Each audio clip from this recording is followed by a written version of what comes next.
7. Talk too early. Oh, indaba. Talking my business isintu. Nazo zonke indaba zabasha.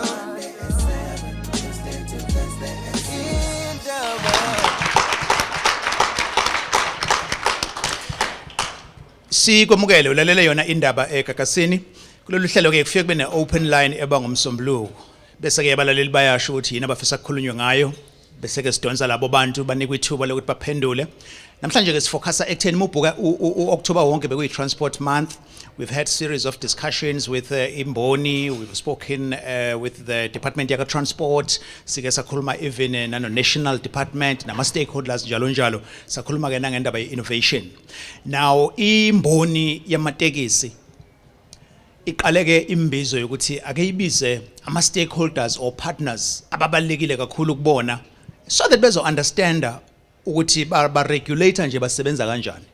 So kule mboni or kule mbizo kukhona ke abavela ke kuma security companies, you know very much ukuthi iphathe enkulu leyo yale mboni, and then kuzoba ke uhulumeni bese ke kuzoba amaphoyisa kanye ke njalo naba regulator as well. So discussion yethu ke sizobe sibheka lokho ekutheni kuphi laba bone ngazi ukuthi aba understandani khona nanokuthi from the deliberations that happened today, what could be the resolutions thina ke as ordinary commuters, as people abagcina leli business liqhubeka, what are the benefits. Kukhuluma nangendaba zokudigitalizer uqedwa ka cash kwimboni, all these issues are qhamuka. They even complain about ukuthi uhulumeni sometimes turns a blind eye when it comes to indaba ye legislation regarding e-hailing. Yizo zonke izinto ezikhuluma ngendaba ye public transport. I am Alex Mtiane and the show is produced by Mr. Sphelele Nzuza.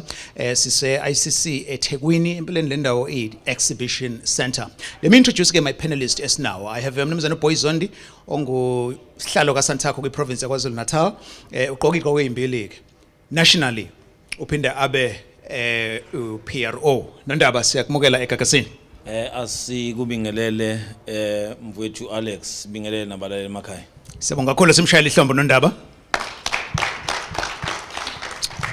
Duze kanondaba khona uMEC waka Transport and Community Safety and Liaison uMEC uSipho Hlomuko ngqongqoshe, siyakumukela. For Alex asikubingelele sibingelele oza kwethu esinabo usihlalo eSantaco Project Commissioner uShamase na bonke abakhona siyabongelela kakhulu. Ngqongqoshe Sipho Hlomuko simshayela ihlombe. Michael Mango Shamase ke ukhuluma ngo General uNhlanhla Mkhonazi ongcommissioner kwisifundazwe saKwaZulu Natal. Siyakumukela Commissioner. Ngiyabonga bona. Ngibingelele. Asimshayela ihlombe Shamase. Asiqale lapha kuwena Nondaba ni imboni sibone nenza inhlelo ezifana nohlokomela lapha enithe khona namaphoyisa ukuthi abheke ukuthi imoto ze road width yangakanani ziya comply njalo njalo, but akujwayelekile ukuthi sizwe imboni yenu yamatekisi or any sector for that matter izobiza the security law enforcement agencies ukuthi wozani eduze so that nizos understand what influenced lembizo eyenzeke namhlanje attended by over 3,000 delegates. Asibonge mfowethu Mthiyane, sizokhumbula ukuthi uhlokomela eSouth Africa naKwaZulu Natal uqale ngo2010 lapho kade sinokubambisana between uDepartment of Transport KwaZulu Natal nemboni ekuthenini silekelele ekuthenini siyimboni sizigadele imoto zethu.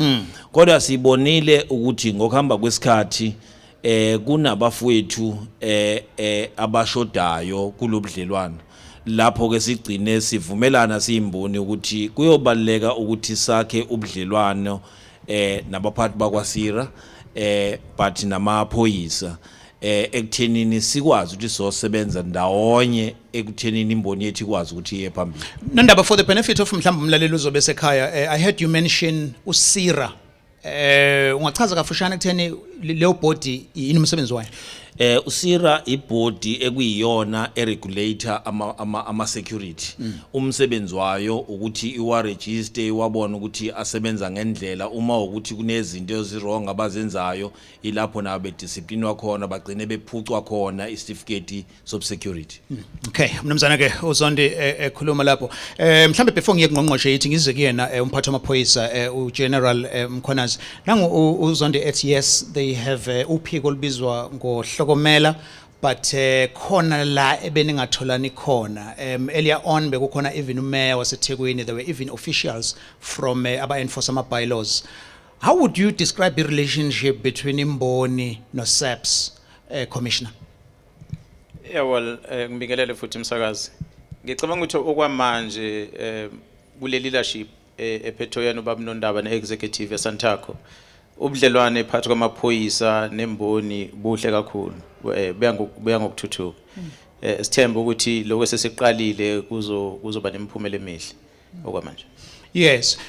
Ukhuluma ngendaba yama security.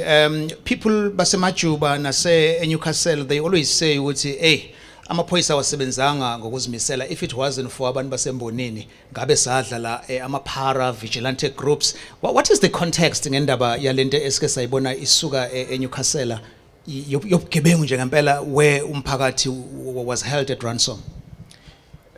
Ithi ngiqalelana ngicabanga ukuthi kubalekile ukuthi wonke umuntu waseSouth Africa akwazi lokuthi ukuphepha kumphakathi kuqala kumuntu namuntu ngamunye emndenini ezimbonini ezihlukene ibona fanele baziphephise ngaphambi kokuthi kuze kufike amaphoyisa. Amaphoyisa esinawo eprovince mancane kakhulu ukuthi angahlala ikhona lekhona lomgaqo uphephisa abantu. Imboni yamatekisi into esisize kakhulu ukuthi basebenza neningi lomphakathi. Umphakathi omningi mawuhamba nje uhamba udlule ema-taxi rank uhanjiswa ibona abantu bemboni ingakho kubalekile ukuthi sisebenzisane nabo ngoba ukuphepha kwalo mphakathi kuzoba kuhle uma ukuthi nabaphathi bemboni basebenzisana namaphoyisa. Okubalekile ukwazi umthetho ukuthi yini ekumele bayenze bona njengoba bengawona uhulumeni makuthi khona into ezirong abazibonayo bazilungisa kanjani bayidlulisa kanjalo information emaphoyiseni iloko kuphela kubalekile. Okay, so njengokuthi nje kukhona isolwayo ukuthi sihambe emseleno wrong bangathatha umthetho ke bese beyiqondisela bona sebe bahlawulisa on the spot nabaka e-hailing. Ngizwe ukuthi nondaba uzoyiphendula ayithini le usho njalo Shamasi? Injalo nje okwabo ukuthi mabebona umuntu ephula umthetho ufune bamthathe bamreport emaphoyiseni ukuze amaphoyisa ke aqinise umthetho. Njoba ngisho ukuthi sikhuluma ngomthetho le e-hailing ngicabanga ukuthi mhlambe umphathisi uzoyiphendula ngoba umthetho ke khona sihlale sisho ke samaphoyisa ukuthi kunama permit la kwamatekisi kodwa le e-hailing ayinawo ama permit. Iba inkinga ke ngoba manje kuzothiwa amaphoyisa nawasebenzi ngoba manje abantu namhlanje umuntu kade eyisebenzisela khona nje abantu abasebenza uthola uqashwe endaweni ethile namhlanje mina mangabe eshayisa ntambama usengena kule app useyaloga usehamba uyo drive emgaqweni uselasha abantu useyitekisa kodwa kana permit. Iba inkinga ke leyo ngoba manje basebenzela abanye abaphathi abangekho noba khona le South Africa abanye babo ngoba ba affiliate kuleyo e-hailing system. So into ezodinga ukuthi uhulumeni asize ngayo ngoba samaphoyisa kuba nzima ukuthi siqinise umthetho ongekho. Mangabe befuya bekhala ngathi bethi amaphoyisa libavumelelana abantu abathile ukuthi benze ukuthi umthetho mangabe ungabavimbi ukuthi benze leyo nto akulula ukuthi amaphoyisa abamise. Ingakho ke mhlawumbe nabantu bembozi babegcina sebethi ngcono bazenzele bona ngoba babona ukuthi angathi umthetho awukho oqoqwa le nto yama e-hailing. Yes, you're listening to Indaba eKZN and sine conversation lapho sino MEC uSipho Dlomuka uzomuzwa khona manje and then kubeke umphathi wamaphoyisa kwaZulu Natal uRumkhuzi ujenene Mkhwanazi bese kuzoba ke umphathi wemboni about 30 wama delegates under one roof abavela kwi security industry amaphoyisa uqobo lwawo even senior emaphoyiseni kanye ke nabemboni bezokhuluma ngendaba yokuthi bazosebenzisana kanjani. Ngqongqoshe ithi ngifake wena la le department yakho le community safety and liaison idila ngendaba ye harmony social cohesion ukufacilitate ukuhlangana kwama department njalo njalo. Imboni isukume phansi yathi ifisa ukuthi kuqale lezi ingxoxo. Leminyango icoordinator wena. It was a frank and robust setup le discussion ekade ikhona. If usubuyela back ku executive council nakuma officials akho even naku minmac la nihlangana khona ne ama MSA ka transport yini that stood out kulama discussions abekade ekhona today? Well, Alex, asiqale nje sishayele izandla iSantaco ngokuthi icabanga ukuthi kubalekile ukuthi kube khona imbizo efana nale namhlanje. Ngenhloso yokuthi kuhlangane iSantaco zenhlangano namaphoyisa nohulumeni nama stakeholders ahlukahlukene osira nje Desho usihlalo onondaba. Sikufunde kakhulu ukuthi akekho umuntu ofuna icrime eKwaZulu Natal eSouth Africa. Akekho umuntu ofina ukuthi kube khona abantu abaphula umthetho. Manje lokho kwenza kube lula. Yingakho uProvincial Commissioner esho ukuthi umuntu ophula umthetho aka reportwe irrespective ukuthi ubani ngoba umthetho umile. So ke sizobambisana kakhulu neminyango yonke kodwa not iminyango kuphela njengohulumeni waZulu Natal okuzofanele ukuthi umuntu akwenze sizokhombala ireport nazi izinto ezixoxiwe nazi izinto ekuzafanele ukuthi siwuhulumeni sisize ngayo ukuze kube khona ukuthula nasembonini ukuthi laba abangenzi kahle kube khona indlela yokuprocessa izinto zabo makunama issues outstanding sikwazi ukudila nawo sikwazi sithole ukuthi yini into engiyithanda kakhulu lapha ya kwimboni kubabana nane unit edila ne training futhi ukufundisa nje ukuthi usiphatha kanjani mosoma business fanele wenzeni and ukutransfer iskill now ke kufanele into sithathe sikwazi ukuthi so ipresenter na kwi-provincial executive council eyaziwa ngokuthi ise cabinet yaKwaZulu Natal nazi izinto ebezikhona ediscussiwe nazi izinto ezibe way forward nanka ama decision ayethathiwe kumcimbi ondlule nako kuse outstanding ekufanele kwenziwe ngoba akufanele kwenziwe i-Director of Transport and Community Safety and Liaison kwafanele kwenziwe uhulumeni wonke okunye kuthinta unational so yingakho mase siya kwi-minimec national so fanele sisho ukuthi nazi izinto esakuvumelane ngazo kwi-national indaba or imbizo kodwa nako sekenzeke nako engakenzeki okumnandi ke bekhona no DTG omele unational kodwa sine responsibility nathi ukuthi sikumeme sikwazi sixoxa lo daba lona. Yes, MEC ukhuluma ngeminmac kushithi la kuhlangene khona ama MECs ale portfolio from all 9 provinces. Masanda was Joanna, you're listening to Gagasi FM, especially indaba la sikhuluma khona about imboni yezokuthutha Santaco ubizeke imbizo okhona kuona izikhulu eziphethe amaphoyisa kube khona be security even na labe regulator khona. Le conversation ke uyakwazi ukuyithola ku app Gagasi FM and you can watch it as well munga uya ku YouTube channel ye Gagasi. I would like to hear your comments as well on Facebook. Munga yanje ku page elithi indaba with Alex. Ngizothatha lawo ma comments and ngwabuze khona. My panelist is MEC Sipho Hlomuka, kuzoba ke Provincial Commissioner uMkhonazi bese kuzoba uBoyzondi ongusihlalo we province yaka Santaco. Siyaqhubeka.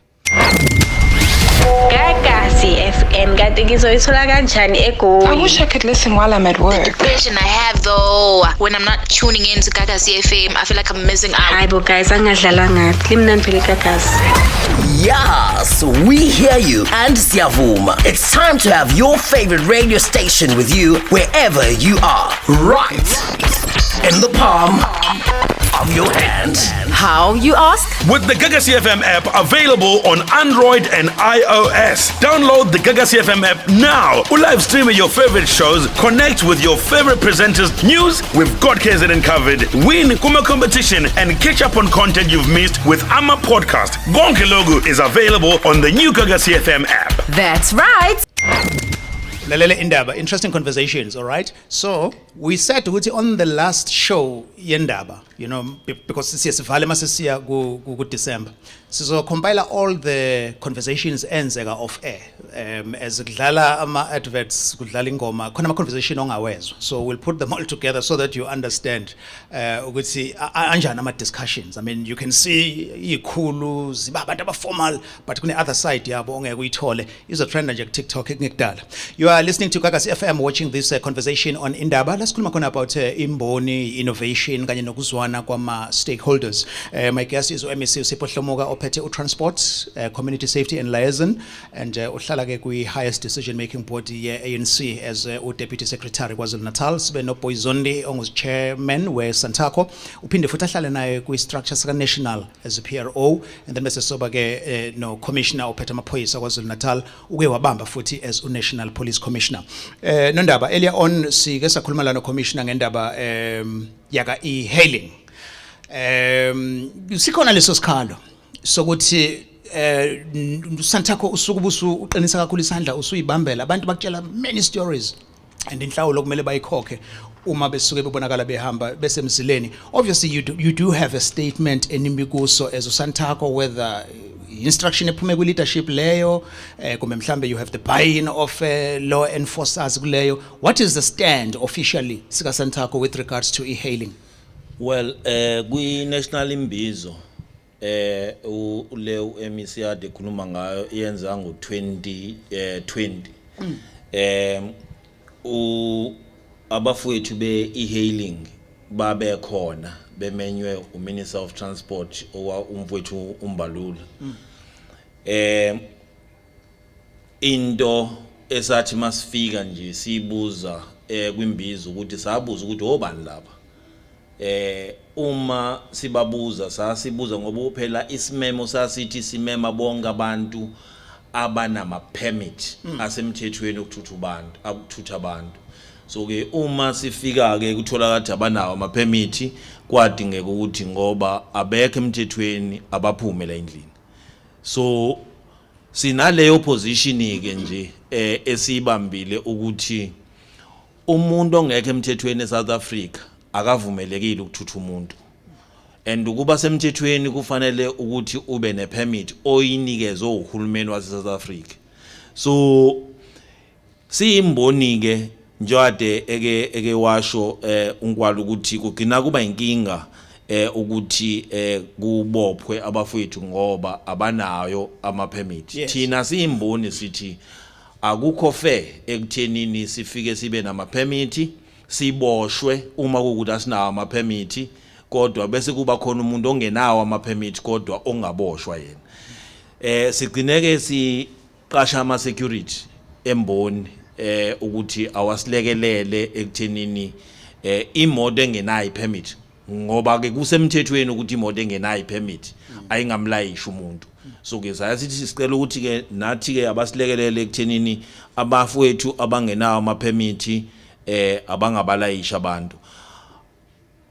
Asinankinga ke thina mawukuthi meter taxi ene permit. Yes. Sithi yonke imoto eyimeter taxi ene permit ayimthatha umuntu, and siyalwisana futhi nabafowethu bemboni uma ukuthi balwisa abantu abanama permit abama meter taxi. Mr. Zondi ukhuluma ngendaba yokuthi standpoint similar nangesesitshela nanokuthi kwenzekani kule mbizo. Ukushawa kwemthetho kufanele kube ne political will ne enforcement namanye ama structures. Ngifuna ukuzwa MEC ukuthi manje ikhuluma lento ni sector ka transport ni ubuholi kwi province ya KwaZulu-Natal, earlier on bade khona no mayor waseThekwini, nithini nangu commissioner esho ukuthi ama permits awekho, nangu nondaba futhi kwa Santaco la esho ukuthi ayikho imvume as uhulumeni nimiphi kulolu dawo la ka e-hailing? No, well, issue hailing issue saxoxwa ku national. Angeke thina sibe nomthetho wethu eziKwaZulu-Natal. As soon as leyo ifinalizwa ingakho kube yinto kufanele isheshe iqoqwe iphele. Inkinga ke njengoba ke wachaza unkwalo ukuthi amanye abantu aba-owner lamantu ama-Uber abahlali nase-South Africa. I think ikhona into uhulumeni wa-national ayibhekayo, then bese ke iya na i-presidency ikwazi ukuthi ifinalize. Kuyiqiniso ukuthi abantu bama-Uber abanawo ama-permit. Kusho ukuthi singasho nje lana emisingo olimi nje olujwayelekile ngoba ngibuka umuntu ongazi ukuthi imithetho isebenza kanjani. So uhulumeni washaya isikhala ngokuthi avume ukuthi kwenzeke lokho leyo process ingakenzeki ngoba njengamanje it's a booming business, ne conflict nayo futhi iyanyuka, people's lives are at risk, those behind the wheels and laba basuke beyama guests as well. So ungakusho lokho ukuthi uhulumeni dropped the ball ekutheni kwakungakathikwa kahle zonke izinto before this was even allowed. Not really. Uhulumeni ngeke ushaya isikhala kodwa uhulumeni uba nendlela yokuthi nansi into esibona ngathi izosiza abantu bakithi. You know, when kuqala 1994 kuqala idemocracy, uMandela waba umongameli engakaze abe khona eParliament.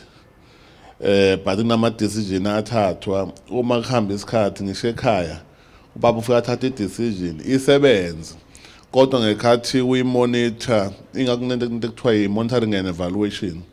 Ngekhathi uyimonitor uyabona ukuthi la ngathi kunento efanele ngireviewe, and part of i-review ali ukuthi laba savuma noma ungazange kube khona into about ukuthi abasebenza kodwa kubona ngalathi into ezokwazi ukuthi isize, then siyabona ukuthi kunesidingo ukuthi ayilegalizwe ngoba ipermit into ukuthi uthola imvumo yokuthi cha wena ungakwazi ukuthi uhambe la kule ndawo le la kuhamba omunye nansi imigomo esuke ibekiwe njengokuregulate kuthiwa kwelikhwa nje ngeke udayise ungenayo imvumo kunjalo. So uhulumeni ubhizi review that decision ukuthi akube khona for sure working with ama stakeholders including obuholi bemboni. Yes. Okay, ngizothatha ke nama comments aw. Nendaba imboni yamatekisi nenkampani zama security nobuhlobo nje okukhulu kakhulu because nisebenzisa ama security companies ukuthi agade nomsebenzi njalo njalo. What is the screening process eninaso sokuthi kungabi nje inkampani disguising to be eyama security kanti kuneyinkabi ezibuye futhi zibulalane khona la? They were represented earlier. So niqaphela kanjani ukuthi kusime volatile sale industry nalemboni kakhulukazi la kwiprovince lama security enwasebenzisayo abantu abacomplyayo abantu okumele baphase lokhu nalokhu ngiyafisa ukuzwa lokho ngoba nabo they were part of lembizo. Well,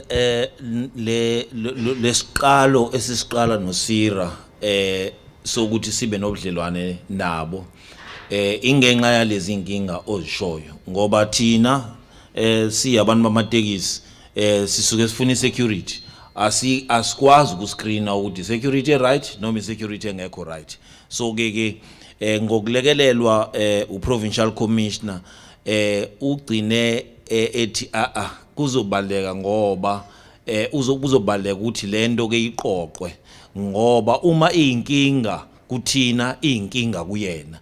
So ingakho ke sithi asike siqale lento yokuthi sike sibasondeze eduze laba kwaSira kwathi okunye esivumelane ngako sino provincial commission ukuthi sizo wabiza wonke ama security companies into one room njalo sinembizo la sizokhuluma khona nabo sibatshela nabo ukuthi kubaleka ngakanani ukuthi baziphathe kahle uma ukuthi basebenzisana nabantu bamatekisi. Sizobe sesihamba naye ke uSira ngoba at least yena uzokwazi ukuthi ababize bonke ngoba unawo wonke ama records abo ngoba sizama nakhona ekuthenini abantu esebenzisana nabo bama security akuba abantu aba right ngoba thina sama taxi operator asemthethweni afisa ukwenza izinto esemthethweni. Okay, so kusho ukuthi isiqalo lesalembizo and then leyo elandelayo ke nizobe futhi seniqhubeka. Ngicela ukufaka ke lana ke commissioner nangunondaba ekhuluma no MEC ke wayiphatha le. usihlala kwa Santaco la uzothi emaphoyiseni uyabalekelela ngendaba le yama security companies. How do you ensure enforcement sesisho nje ke ekusebenzeni kwama security as uSaps? Well, ngibonge unondaba uqinisile ukuthi sisafuna ukuxoxisana abantu bamatekisi. Sinongquzulana isikhathi esiningi nama security lawa asebenza ematekisini. Isizathu sakhona indlela abaziphatha ngayo iningi labo.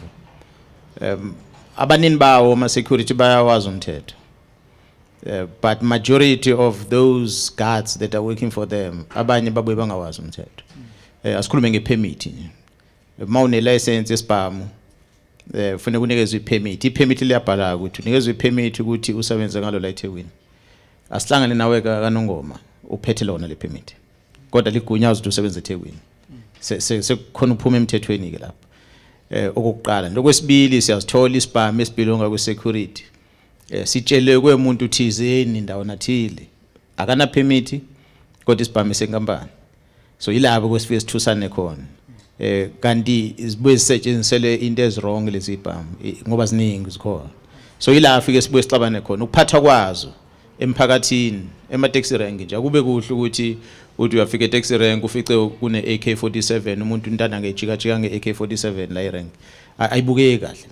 Kanti umthetho uyasho ukuthi asiphathwa kanje isibhamu emphakathini. Ifike kusifile noma sikhona sihlale kuyi-hoster noma sihlale esikhwameni sazo. Aba-comply nalezo zinto. Hayi ngoba abanini bawo amakhampani bengawazi umthetho. Kodwa laba abathumile ukuthi basebenze as security guards, they are the ones that normally misbehave. So when they misbehave, it then paints a wrong picture. And ngisho caqile lokumsakaza ukuthi by and large everyone knows the taxi industry ukuthi imboni le iyona edlange kakhulu ngokubulala abantu. Angifuni ukuyikhulumela ngiyiphoyisa mina. Sisebenza nge-evidence.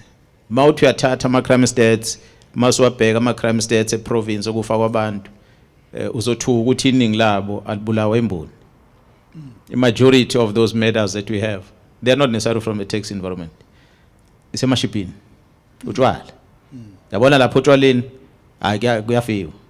Ubala lokho asemateksini. Bangazondana nje nondaba bazondane nonyambose noma nobani.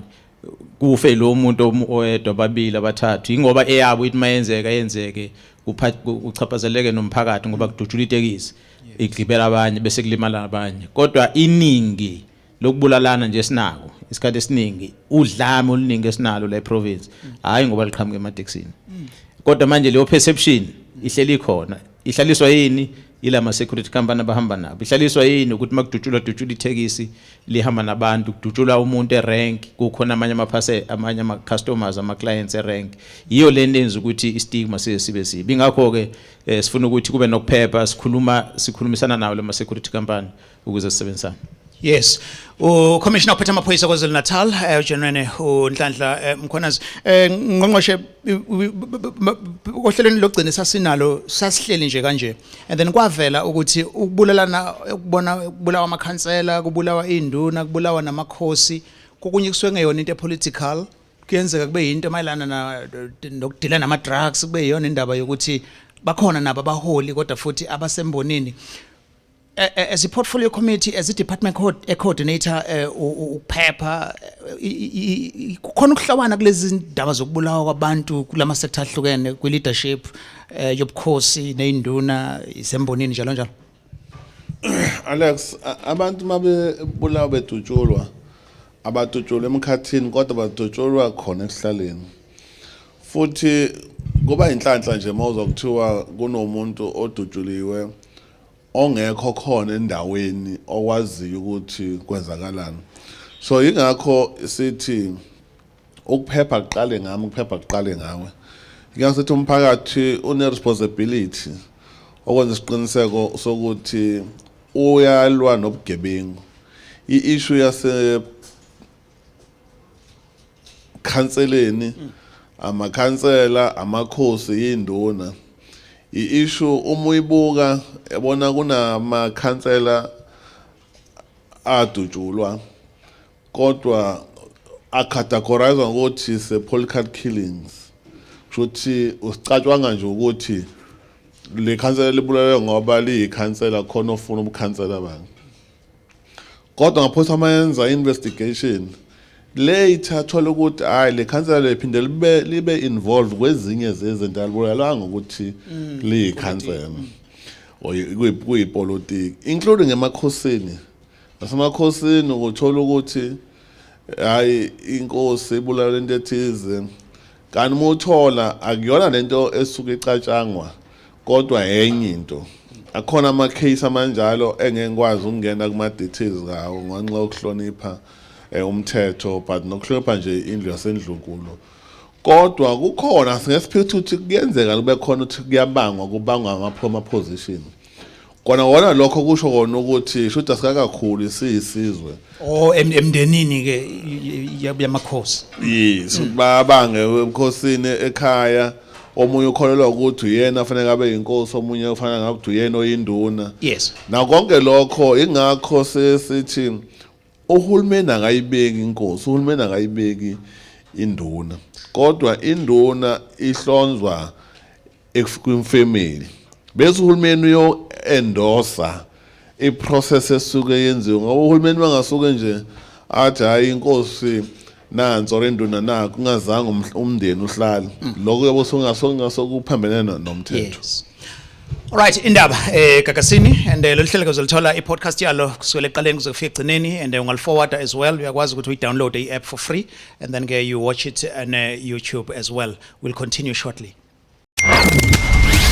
iKZN kanti ngizoyithola kanjani I wish I could listen while I'm at work. Version I have though, when I'm not tuning in to Gagasi FM, I feel like I'm missing out. Hayi bo guys angadlalwa ngathi limnandi phela iGagasi. Yes, we hear you and siyavuma. It's time to have your favorite radio station with you wherever you are. Right in the palm of your hand. How, you ask? With the Gagasi FM app available on Android and iOS. Download the Gagasi FM app now. Live stream your favorite shows, connect with your favorite presenters, news, we've got KZN covered, win Kuma competition, and catch up on content you've missed with Ama Podcast. Gonke Logo is available on the new Gagasi FM app. That's right. Yes, you can follow us page Let's Indaba with Alex and X or Twitter na go Instagram as well. And ungabhala ke ama comments akho njengoba ke kunjalo my guest is MEC Usipho Hlomoka wa Transport Community Safety and Liaison in the province kuzoba umphathi wamaphoyisa ujenene uNhlanhla Mkhonazi bese kuzoba ke umnumzane uBoyzondi ovela ke kwa Santaco sesiyagoqa ke la nondaba we've had ukuthi iziphi izinto enifuna ukuthi zenzeke you have even had a commitment yokuthi nizoba nembizo elandelayo la kuzobe kuhlangene khona abama security but kunento eyenzekile nje a couple of weeks ago kwadukuza kwamaphumulo lapho bekade kuthelelana khona uxolo impebe isidonsa isikhathi eside kwadlelwa nemphefumulo abaningi nje babengathembi kwakhona ukuthi ngempela beku genuine ukuthelelana kwezandla but ninconywa kakhulu ngokuthi nikufacilitateile nakwenza nina ninodwa sekungasetshenziswa as a case study yokuthi ni under ubuholi obusha in how you resolve conflicts. What was the context yase kwamaphumulo umnyombo? Phakathi kwe Department of Transport nathi kunabafowethu aba resolve ama conflict esayidini le department baholwa ulunga bese ngala kuthina beholwa unyambozi labo bafowethu basebenza abakhathali ekuthenini bazame ukuthi bacime imlilo ebonakala ikhona embonini so lapha yana lokho kade ko celebratewa ensukwini sekwenzeke 2 years kungekho ukuthi kube khona abantu abafayo so kwangenelela yona iSantaco ne department kwahlalwa phansi kodwa ke okumnandi ke lapha ya ibona ama association omabili kwadukuza usihlalo wakho nomhlongo kwamaphumulo usihlalo wakhona futhi umhlongo kusho ukuthi bakulindwa abantu bakamhlongo ukuthi bafike ukuze kwazi ukuthi le yanto iphele and kwi region ke ukhathide kwahlalwa phansi kwakhulunyiswana nabo hayi bagcina bevuma ukuthi hayi no akuphele ukuthi kuliwe lapha yana kodwa ke savumelana ngento eyodwa ngoba thina sine department sathi yonke into izokwenzeka ngokusemthethweni akukho la so compromise khona umthetho and kusilekelele kakhulu ke lokho ngoba babethi noma bedlonga sithi but khumbula ukuthi umthetho uthi so ke ikona kwasilekelela ukuthi le yanto yalapha yana ikwazi ukuthi iphele and ngendlela esababona ngayo ayisibona kusazoqhubeka kunokuthula lapha yana. All right, Mr. Zont, on the side of government, nakho kuthiwa kunama teams from your department nango uMaishu Nyamboso ke usho usifisa umthetho deputy chairman kwi province yaKwaZulu Natal. Ngqongqoshe? Yebo, uqinisile olondaba.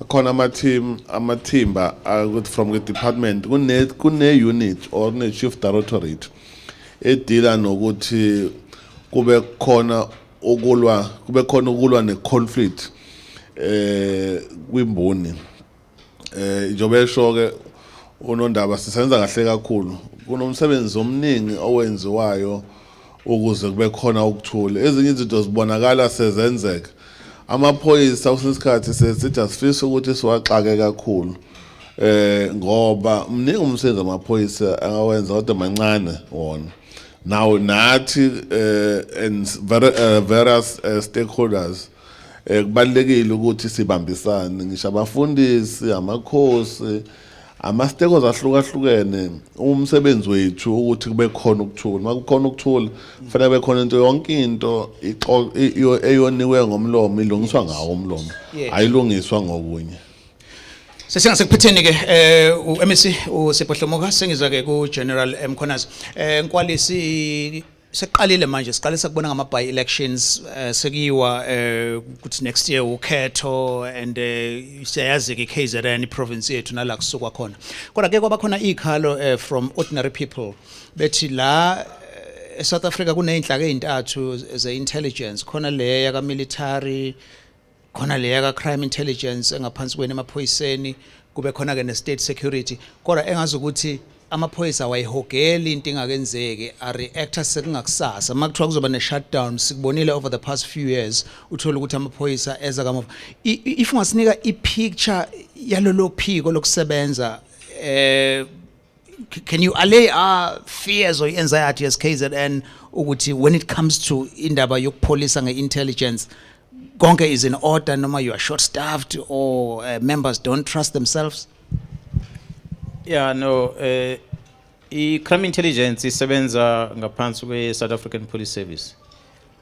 Ngicabanga mhlambe ngeke namuzo minister ekhuluma ngokushintsha kwe management ye crime intelligence recently.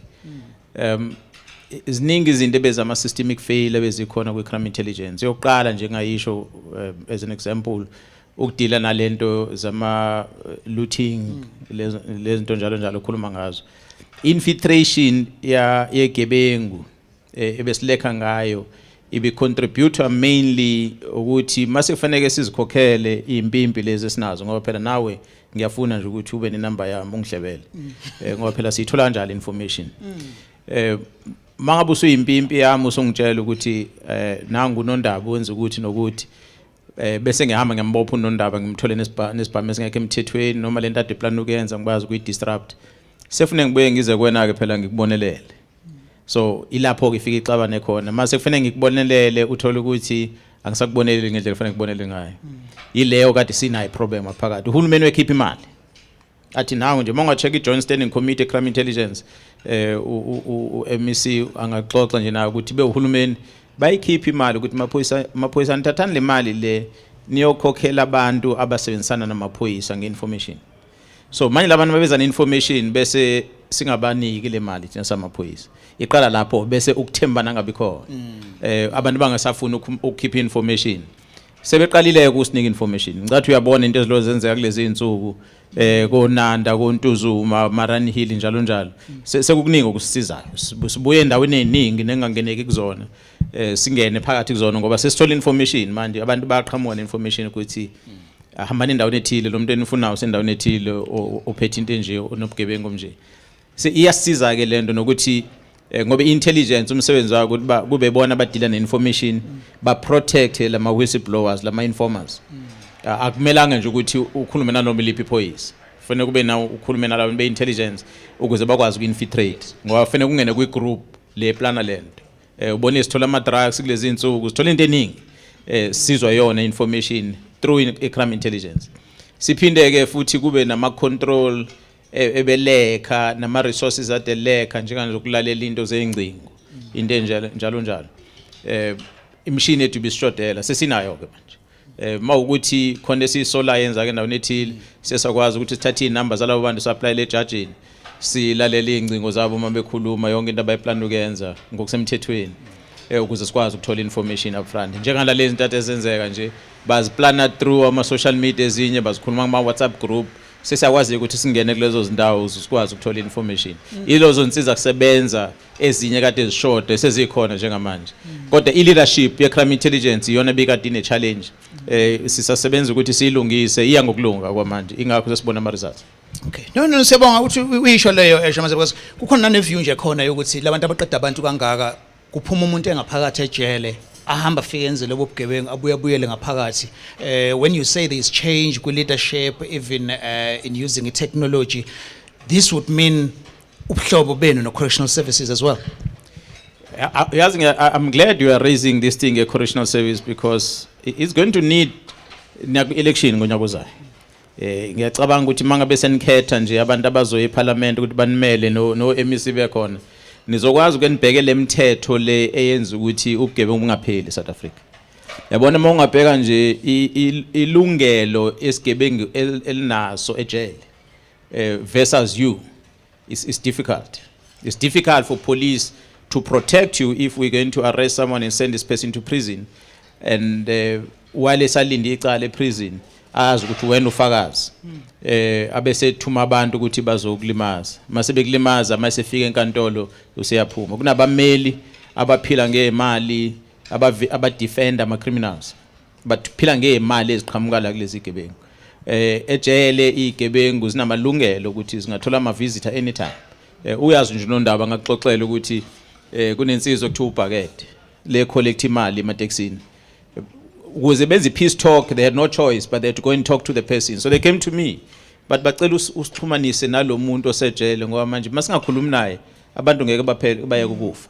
Manje ngiyabuza ukuthi njani bathi hayi lo muntu ubulala abantu esejele kanjani mabehamba konondaba ngaxoxela nje bambe bakuyena wabatshela futhi ukuthi hayi phela sithola ama visitor ngithi umuntu mayifika emvakashile efike ngimtshele nje ukuthi uAlex akahambe namhlanje, so lo muntu ovakashile uyahamba uphindele emuva uyothulisa uAlex phela kanjalo bese kufanele ukuthi sisebenzele emuva thina samaphoyisa sikubophile sakusejele. Kodwa manje mola bejele ngaphandle ukuthi mhlawumbe ukwazi ukushushumbisa izinto ngaphakathi njengengcingo uyakwazi ukuthi uthole ivisitor ukhulume nalo straight ulithume lento lithuma yona lihambe lifike lenze lento uthi aliyenze ngaphandle. So semaningi ke into enjenga nalezo ingakho sesikhale ukuthi asizakale ukuthi singa promote othabo best. Sizama ukuthi umuntu makwati wenza ubugebengu ngene ejele kwazi ukuthi hayi kulahlukiwe angabe sabonakala. Sinaleyo nkinga ke samaphoyisa ngoba manje kuye kufanele ngathi sisebenzele emuva kuthi umuntu uboshiwe aphinde futhi enza ubugebengu angayeki. Well, Janene Ntanta Mkhonazi talking to us about this. So phina sikwethuleleke the next round of this conversation. We had ukuthi ke imboni izobiza even abama security bezokhuluma nabo. Sibonga kakhulu Janene uNtanta Mkhonazi. Nkwali, siyabonga. Mhlonishwa. Sibonga kakhulu MEC Hlomoka. Sibonga kakhulu Alex, sibonga kakhulu nakubalaleli bakithi. Sibonge uProvincial Commissioner, sibonge usihlalo weSantaco. Sibathanda kakhulu abantu bakwaZulu Natal, uHulumeni wakwaZulu Natal. Siyabonga kakhulu MEC uSipho Hlomoka, Transport and Community Safety and Liaison. Sihlalo Mr. Zondi from Santaco. Sibonga kakhulu kuwena mfethu Alex, sibonga namalali emakhaya, sibonge uMEC kakhulu MEC ukubambisana nathi siyimboni ikona okwenza ukuthi silo siqhubeka siyaphambili. Kwali siyabonga kakhulu Provincial Commissioner ukubambisana okwenzile nje nathi kulezi insuku siyimboni iyabonakala imphumela iyabonakala udlame lamatekisi liyehla. Siyabonga kakhulu. Siyabonga kakhulu indaba eGagasini this conversation ke uzoyithola ku YouTube channel yeGagasi and zonke indlela engizenzayo ziyatholakala ku app ayilidli ngisho data you just download uzobe ke sewuyayithola otherwise ke for status ukuthi kwenzekani next ungaya ke kulona ipage indaba with Alex.